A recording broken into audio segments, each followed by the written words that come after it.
मुझे लोग समझ नहीं आते, मतलब मुझे हम समझ नहीं आते। कहते हैं अपने हक के लिए लड़ना सीखो, फिर ये भी कहते हैं बड़ों के सामने जबान नहीं चलाते। कहते हैं जिसमें मन लगता है वो करो, फिर ये भी कहते हैं मन की कभी नहीं सुननी चाहिए। कहते हैं मेहनत करो सब मिल जाएगा, फिर ये भी कहते हैं मेहनत तो ज्यादा गधा भी करता है, किस्मत भी होनी चाहिए। छोटी छोटी चीजों में खुशी ढूंढा करो, सबसे यही सुनने को मिलता है। और फिर ये भी सुनने को मिलता है कि इतने में ही खुश हो गए तो कुछ बड़ा कैसे करोगे।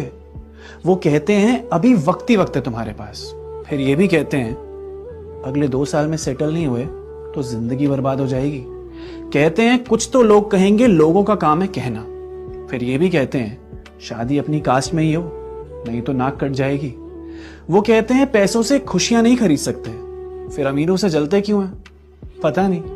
प्यार कभी भी ढूंढने से नहीं मिलता कहते हैं, और ये भी कहते हैं शादी की उम्र हो गई है अब ढूंढ ले कोई। वो कहते हैं प्यार करते हो तो संभाल के रखना उसे, फिर ये भी कहते हैं प्यार सच्चा है तो उसे जाने दो। सुनाते हैं कहानियां कैसे 3 जनरेशन लग जाती है पैसे बनाने में, फिर ये भी कहते हैं 22 पे नौकरी नहीं